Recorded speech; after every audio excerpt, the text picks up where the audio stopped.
ជាបឋមខ្ញុំបានសូមនមស្ការចំពោះប្រជុំ3នៃព្រះត្រៃរតន៍វិលជួបគ្នាសាជាថ្មីថ្ងៃនេះយើងមកបន្តសិក្សាអាននៅព្រះធម៌ដែលនៅក្នុងសៀវភៅនិយាយអំពីផ្លូវកណ្ដាលចំណុចទី4គឺបឋមធម្មទេសនា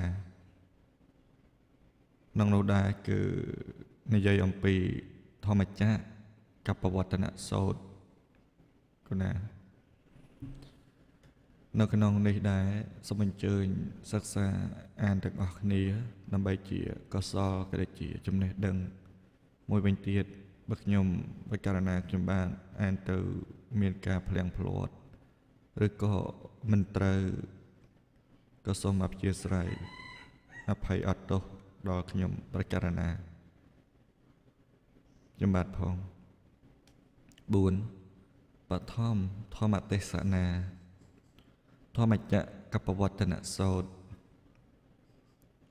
បានស្ដាប់មកយ៉ាងនេះថាសម័យមួយព្រះដ៏មានព្រះភិក្ខទ្រង់គង់នៅព្រៃអេសីតបោះមិគទាយវ័នចិត្តក្រុងពារាណសីគ្រានោះព្រះអង្គទ្រង់សម្ដែងព្រះធម៌ប្រោសបញ្ចវគិភិក្ខុមានគ្នា5រូបដោយសេចក្តីដូចខាងក្រោមអត្តធម៌គឺធម៌ជាផ្លូវប្រតិបត្តិអមខាងដ៏អាក្រក់លាមកទាំងឡាយមាន2ប្រការជាធម៌តែបព្វជិតគួរលះបង់ចោលមិនគួរសេពគប់ឡើយអត្តធម៌ទាំង2ប្រការនោះគឺ1កាមសុខលិកាទុយោគៈជាធម៌ដែលប្រកបខ្លួនឲ្យជាប់ជំពាក់ទៅដោយកាមជាធម៌ថោកទាបជាធម៌របស់អ្នកស្រុកជាធម៌របស់បឋិជននិងមិនមែនជាធម៌របស់អរិយបុគ្គលឬជាធម៌ដល់នៅការរីកចម្រើនទេ2អត្តលិកៈឋានុយោជាធម៌ដែលប្រកបទៅដោយសេចក្តីលំបាកដល់ខ្លួនជាធម៌នាំឲ្យលំបាកកាយទៅទេមិនប្រកបដោយងាយដោយប្រយោជន៍ឡើយមនាលភិក្ខុទាំងឡាយសេចក្តីប្រតិបត្តិជាកណ្ដាលមិនលាយច្រឡំដោយធម៌អត្តធម៌ទាំងឡាយ2យ៉ាងនេះតថាគតបានត្រាស់ហើយថាជាធម៌ជាសេចក្តីបដិបត្តិធ្វើឲ្យកើតបញ្ញាចក្ខុធ្វើឲ្យកើតសេចក្តីដឹងច្បាស់ប្រកបរមែងប្រតិបត្តិទៅដើម្បីសេចក្តីស្ងប់ដើម្បីបាននៅអភិញ្ញាណនិងបរិនិព្វានគឺការរលឹកនៅសេចក្តីទុក្ខមនាលភិក្ខុទាំងឡាយតើអ្វីទៅជាមជ្ឈិបដិបទាឬជាផ្លូវកណ្ដាលដែលតថាគតបានដឹងហើយថាជាសេចក្តីប្រតិបត្តិធ្វើឲ្យកើតនៅបញ្ញាចក្ខុធ្វើឲ្យកើតនៅសេចក្តីដឹងច្បាស់ប្រកបតែប្រព្រឹត្តទៅដើម្បីសេចក្តីស្ងប់ដើម្បីនៅអភិញ្ញាណនិងដើម្បីព្រះនិព្វាននោះអរិយបុគ្គលអរិយមគ្គប្រកបដោយអង្គ8ប្រការគឺ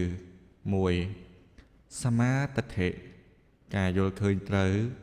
2សមាសង្កប្បៈការត្រេះរិះត្រូវ3សមាវាចាសម្ដីត្រូវ4សមាកមន្តាការងារត្រូវ5សមាអាជីវៈសមាអាជីវរការចិញ្ចឹមជីវិតត្រូវ6សមាវាចាការព្យាយាមត្រូវ7សមាសតិការរលឹកត្រូវ8សមាសមាធិការតម្កល់ចិត្តត្រូវមនាលភិក្ខុទាំងឡាយនេះជាផ្លូវកណ្ដាលប្រកបទៅដោយអង្គ8ប្រការដែលតថាគតបានត្រាស់ដឹងហើយមនាលភិក្ខុទាំងឡាយអរិយសច្ចៈមានការកើតនៃខណ្ឌ ជាហេតុនាំឲ្យជាហេតុនាំមកនៅទុក្ខការចាប់ក្រំគ្រានៃខណ្ឌការចាស់ក្រំគ្រានៃខណ្ឌក៏ជាហេតុនាំមកនៅសេចក្តីទុក្ខជំងឺដំកាត់ទាំងឡាយក៏ជាហេតុនាំមកនៅសេចក្តីទុក្ខការបែកធ្លាយនៃខណ្ឌក៏ជាហេតុនាំមកនៅសេចក្តីទុក្ខការជួបប្រទះសត្វនិងសង្ខារទាំងឡាយដែលមិនពេញចិត្តក៏ជាហេតុនាំមកនៅសេចក្តីទុក្ខការប្រោះប្រាស់ការព្រាត់ប្រាសចាកសានិងសង្ខារទាំងឡាយដែលជាទីពេញចិត្តក៏ជាហេតុនាំមកនៅសេចក្តីទុក្ខចិត្តចង់បាននៅវត្ថុណាហើយមិនបាននៅវត្ថុនោះ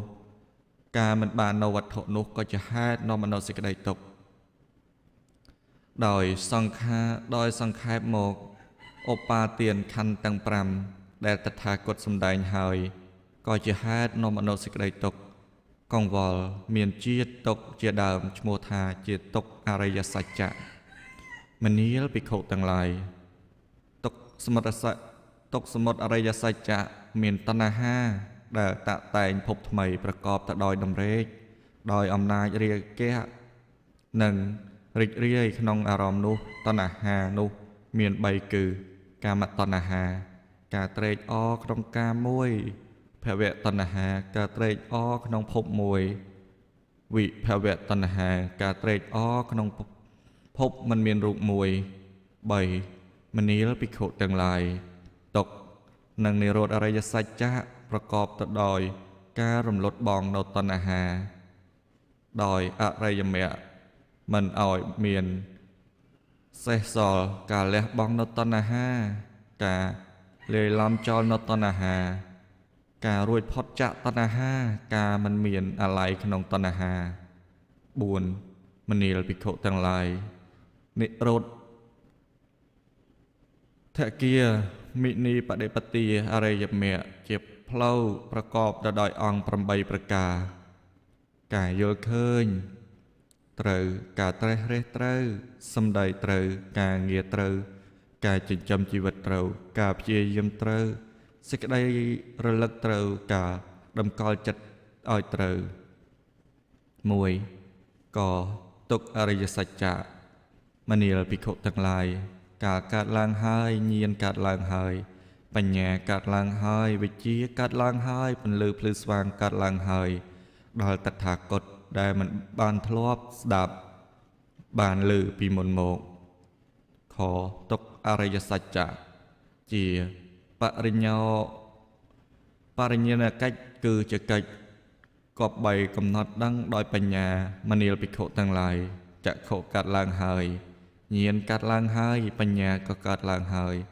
វិជ្ជាកើតឡើងហើយពន្លឺភ្លឺស្វាងកើតឡើងហើយដល់តថាគតដែលមិនធ្លាប់បានស្ដាប់បានឮពីមុនមកកទុក្ខអរិយសច្ចៈជាកិច្ចដែលតថាគតកំណត់ដឹងបានហើយមនាលភិក្ខុទាំងឡាយចក្ខុកើតឡើងហើយញាណកើតឡើងហើយបញ្ញាកើតឡើងហើយវិជ្ជាក៏កើតឡើងហើយពន្លឺភ្លឺស្វាងកើតឡើងដល់តថាគតដែលមិនធ្លាប់បានស្ដាប់បានឮពីមុនមក2កទុក្ខសមុទ្រអរិយសច្ចៈមនាលភិក្ខុទាំងឡាយចក្ខុកើតឡើងហើយញាណកើតឡើងហើយបញ្ញាកើតឡើងហើយវិជ្ជាកើតឡើងហើយពន្លឺភ្លឺស្វាងកើតឡើងហើយតថាគតមិនធ្លាប់បានស្ដាប់បានឮពីមុនមកខទុក្ខសមុទ្រអរិយសច្ចៈជាបហានកិច្ចគឺជាកិច្ចដែលលះបង់មនាលភិក្ខុទាំងឡាយចក្ខុកើតឡើងហើយញាណកើតឡើងហើយបញ្ញាកើតឡើងហើយវិជ្ជាក៏កើតឡើងហើយពន្លឺភ្លឺស្វាងកើតឡើងហើយដល់តថាគតដែលមិនធ្លាប់បានស្ដាប់បានឮពីមុនមកក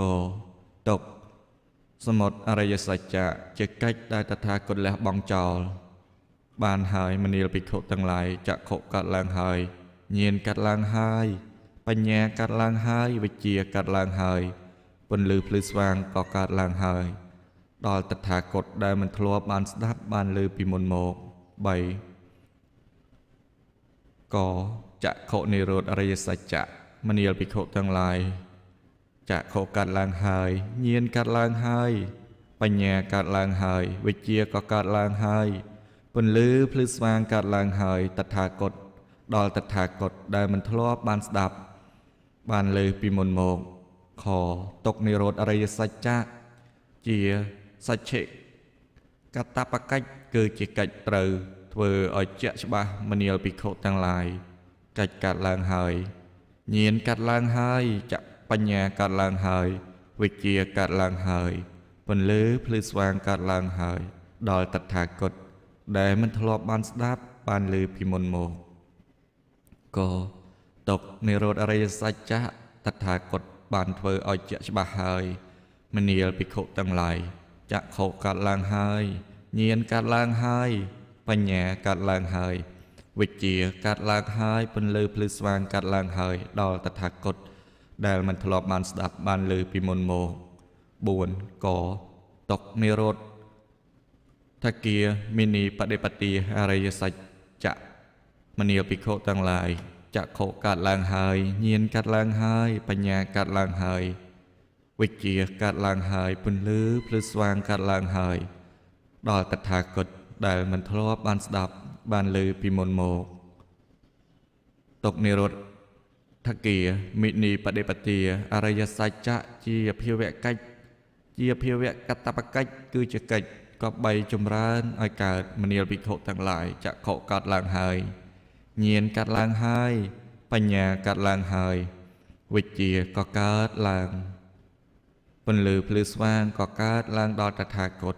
ដែលមិនធ្លាប់បានស្ដាប់បានលើពីមុនមកក៏តុកនិរោធថគាមិនីបដិបទាអរិយសច្ចៈតថាគតចម្រើនឲ្យកើតឡើងហើយមនាលភិក្ខុទាំងឡាយចក្ខុកាត់ឡើងហើយបញ្ញាកាត់ឡើងហើយវិជ្ជាក៏កើតឡើងហើយពន្លឺភ្លឺស្វាងកើតឡើងហើយដល់តថាគតដែលមិនធ្លាប់បានស្ដាប់បានលើពីមុនមកមនាលភិក្ខុទាំងឡាយប្រាជ្ញាឃើញច្បាស់នៅអរិយសច្ចៈ4សន្ធិដ្ឋនៅក្រោមបដិភាន3បដិភាននវត្តដាក់មានអាការៈ12នៅមិនទាន់បរិសុទ្ធល្អមានដល់តថាគតដរាបណាតថាគតក៏មិនបានទទួលស្គាល់ថាជាអ្នកត្រាស់ដឹងនៅសម្មាសម្ពោធិញ្ញាណឥតមានសេចក្តីដឹងឯណាដល់ក្រៃលែងជាងក្នុងលោកនៃព្រមទាំងទេវលោកមារលោកព្រហ្មលោកក្នុងពពួកសាទព្រមទាំងសមណៈព្រាហ្មណ៍ព្រមទាំងមនុស្សជាសមាទិទេពនិងមនុស្សដ៏វិសេសអស់កាលត្រឹមនោះនៅឡើយបញ្ញាកាត់ឡើងច្បាស់ឃើញច្បាស់កាត់ឡើងហើយដល់តថាគតដូចឆ្នោះថាសេចក្តីរួចផុតវិសេសរបស់តថាគតមិនមែនប្រឡែងត្រឡប់ចម្រើនទៀតឡើយជាតិនេះក៏ចម្រើនបំផុតត្រឹមនេះហើយឥឡូវនេះភពថ្មីគឺការត្រឡប់កើតឡើងមិនមានឡើយព្រមទាំងមានព្រះដ៏មានប្រភិក្ខបានទេសនាព្រមធម៌នេះចប់ហើយភិក្ខុទាំងឡាយក៏បានត្រេកអររីករាយនឹងសេចក្តីនឹងពាក្យសុភាសិតរបស់ព្រះដ៏មានប្រភិក្ខដោយក្រៃលែងទានកាលវាទៈនេះព្រមទាំងព្រះដ៏មានប្រភិក្ខកំពុងត្រាស់ទេសនាធម្មចាស់និងសោតាបដិមិកទាសោតាបដិមៈដ៏ប្រចាធុលីគឺរាគៈប្រជាមន្ទិលគឺអកុសលកាត់ឡើងហើយដល់តថាគតសូមទោសអកុសលកាត់ឡើងហើយដល់ព្រះកោដញ្ញៈដ៏មានប្រភិក្ខនៅក្នុងខណៈ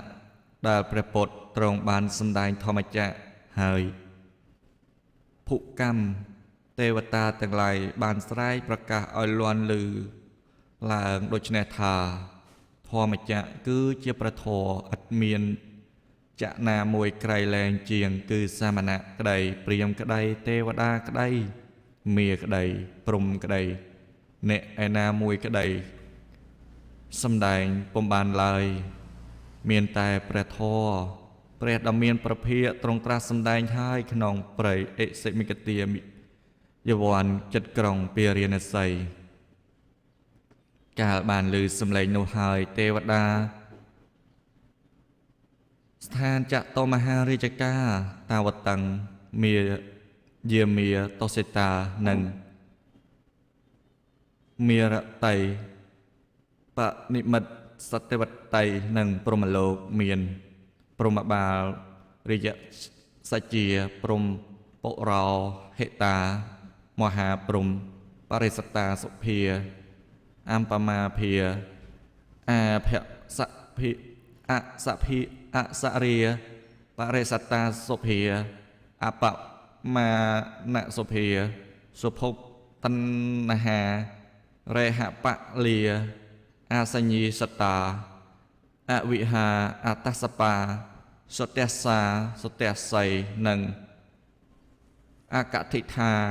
បានបន្លឺឡើងនៅសំឡេងដ៏រីករាយសាទរដូចគ្នានៅក្នុងរាល់ខណៈនៅរាល់ខណៈនៅរាល់រំពេចសំឡេងសាធុលាន់លឺឡើងដោយអាការៈឮដូចតគ្នាដល់រាប់ដល់ព្រហ្មលោកព្រមទាំងឮញាប់ញ័រទាំងសងខាងក្រោមនិងញ័រក្នុងទីទាំងពួងទាំងរស្មីរុងរឿងក្រៃពេកនិងប្រមាណមិនបានកន្លះលើទេវនុភាពទាំងឡាយក៏កើតឡើងប្រកបក្នុងលោកព្រះធម៌ព្រះដ៏មានប្រភាកទ្រង់បានបន្លឺនៅឧតវាចាថាអោកោដេញ្ញៈបានដឹងហើយនឹងអោកោដេញ្ញៈបានដឹងហើយព្រោះហេតុនោះព្រោះថាកោដេញ្ញៈបានជាឈ្មោះនៃកោដេញ្ញៈតទៀតមកតរៀងមក